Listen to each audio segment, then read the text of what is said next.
ইসলাম নাসির ভাইজান, এই যে আজকের ম্যাচে, অতি গুরুত্বপূর্ণ ম্যাচে আপনি ম্যান অফ দ্য ম্যাচ হয়েছেন, আপনাকে কেমন লাগছে?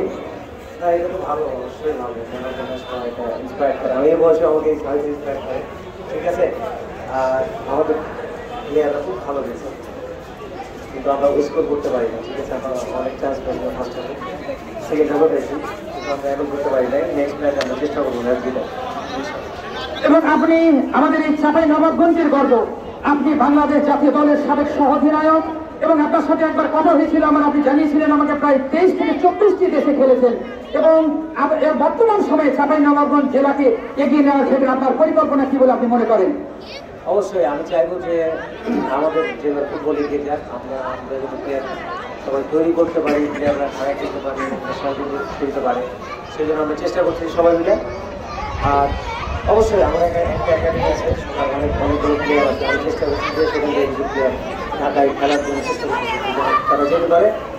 সর্বোপরি আমরা আসলে একটা দিন ম্যাচটা গেছে, আমরা ম্যাচটা জিতে চেয়েছিলাম হোম ম্যাচে, একটা অ্যাডভান্টেজ থাকতো, বাট হয়তো আল্লাহ দেয়নি আমাদেরকে। নেক্সট ম্যাচ অবশ্যই আমরা চেষ্টা করবো তাদের মাঠে জিতে নেক্সট আমাদের কোয়ালিফাই করা। এবং আমাদের এই চাঁপাইনবাবগঞ্জের মানুষের কতটা ফুটবল ভালোবাসেন, জেলা প্রশাসক গোল্ড কাপের ফাইনাল আপনার দেখে দর্শকের সংখ্যা যেটা বলা আর কি বলবো এক কথায় প্রকাশ করার মতো নাই, এবং আজকেও কিন্তু অনেক দর্শক এসেছেন গুরুত্বপূর্ণ ম্যাচে, দর্শকদের উদ্দেশ্যে আপনি কি বলবেন? অবশ্যই তারা হচ্ছে খেলার প্রাণ আমাদের, ঠিক আছে। আমাদেরকে ইন্সপায়ার করে, মাঠে আমাদের দৌড়াতে বেশি দূর জোরে দৌড়াতে সাহায্য করে, একটা অ্যাটাকিং যাওয়াতে সাহায্য করে, ঠিক আছে, কারণ তারা আমাদের উৎসাহিত করে, ঠিক আছে। আর ফুটবল হচ্ছে এমন একটা খেলা, মানে সব বাইরে বসে থাকতে পারে না, সবাই খেলা দেখতে চায়। যে আপনি দেখেন কয়েকদিন আগে দেবীনগরে খেলা হলো, অনেক দর্শক, তারপর হচ্ছে গোসাই বাড়িতে খেলা হচ্ছে, তারপর হচ্ছে আমাদের রানীবাড়ি চাকরি, সব জায়গাতে দর্শক, ঠিক আছে। তো আমরা এটা দিয়ে খুব খুশি আমরা প্লেয়াররা, এবং প্লেয়াররা অনেক উৎসাহিত হয়, ঠিক আছে।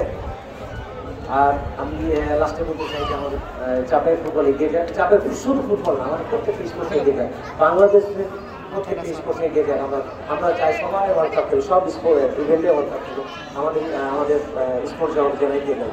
এবং যুব সমাজ যেন মাদক এবং মোবাইলের অপব্যবহার থেকে দূরে থেকে এই খেলাধুলার প্রতি আকৃষ্ট হয়, সেজন্য তখন আপনি কি বলবেন?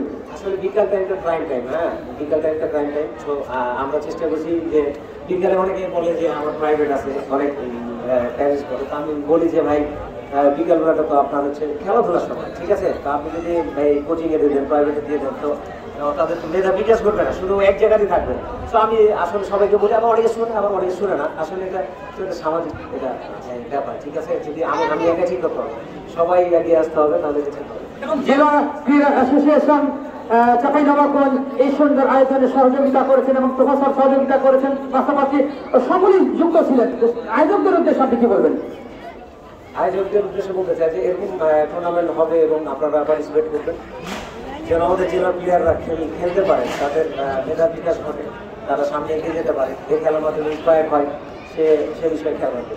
অসংখ্য ধন্যবাদ নাসিরুল ইসলাম নাসির, বাংলাদেশ জাতীয় দলের সাবেক সহ অধিনায়ক, এবং আজকের ম্যাচে গুরুত্বপূর্ণ ম্যাচে ম্যান অফ দ্য ম্যাচ হওয়ার জন্য আপনাকে আন্তরিক ধন্যবাদ। যাই হোক, সুপ্রিয়